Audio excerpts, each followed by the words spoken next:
On 28th March, Prime Minister Narendra Modi announced the setting up of the PM Cares Fund. It aims to help those in distress due to corona pandemic. Donations poured in from every quarter. But do we, as citizens of this country, know how much money PM Cares has received? The answer is no.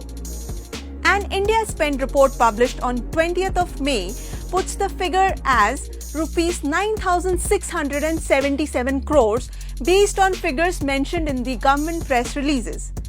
But there is no official confirmation of this figure. Also, do we know how these funds have been utilized so far? Again, the answer is no. So let's ask again, why shouldn't the PM Cares Fund come under the Right to Information or RTI? Several RTI queries have been denied, claiming that the PM Cares is a public charitable trust and not a public authority.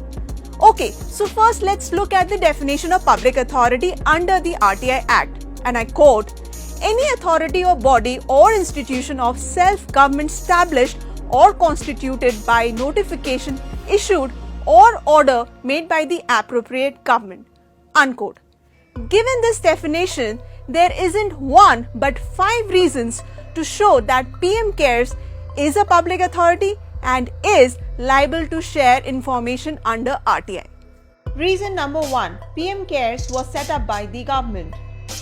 How do we say this? Well, firstly, the setting up of the PM Cares was notified to the public on 28th of March by the Ministry of Corporate Affairs, saying, and I quote, the Government of India has set up the Prime Minister's Citizen Assistance and Relief in Emergency Situations Fund, unquote, which means the Government of India has control over it.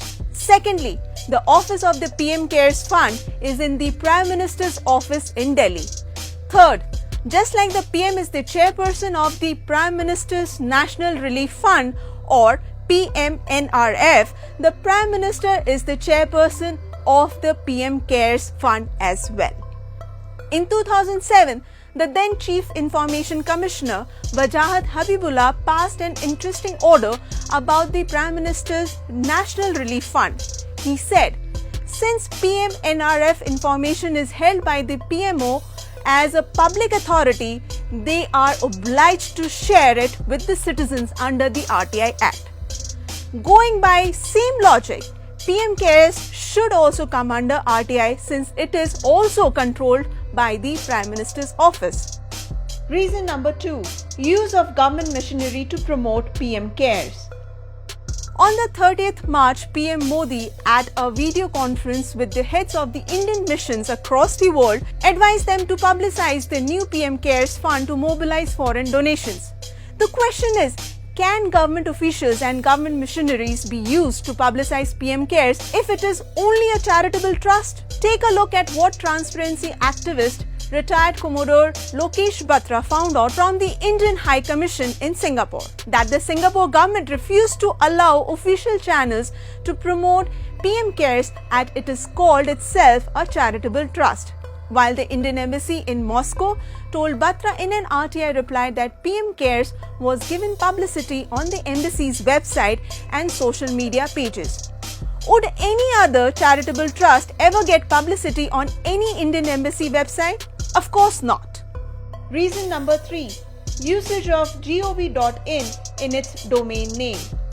pmcares.gov.in is the website address of the PM Cares Fund.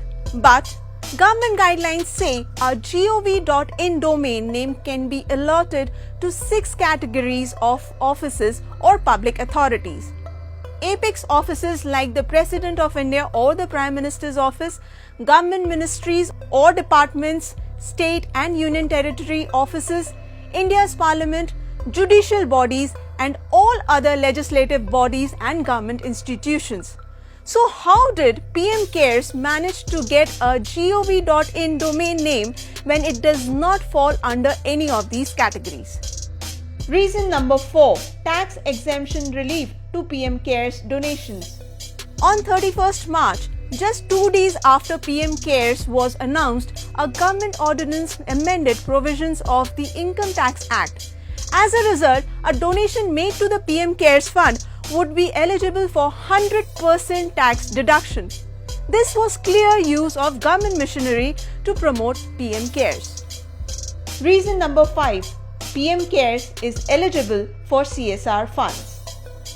Just a day after the launch of PM Cares, the Ministry of Corporate Affairs issued a notification saying, and I quote, "Any contribution made by a company to the PM Cares Fund shall qualify as Corporate Social Responsibility or CSR."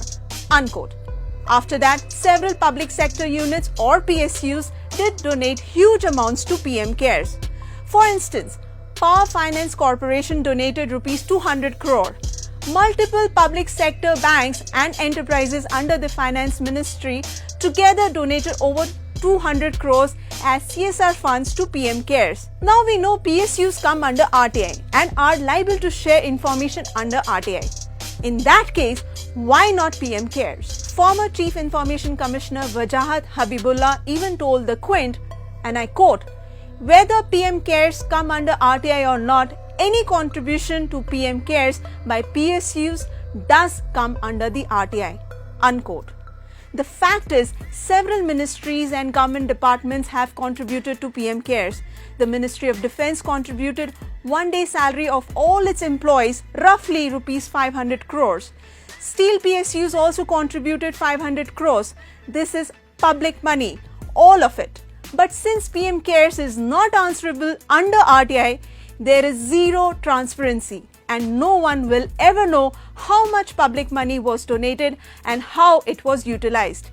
Is this fair? Clearly no. So, can someone answer this question? Why is the PM Cares Fund shrouded in secrecy?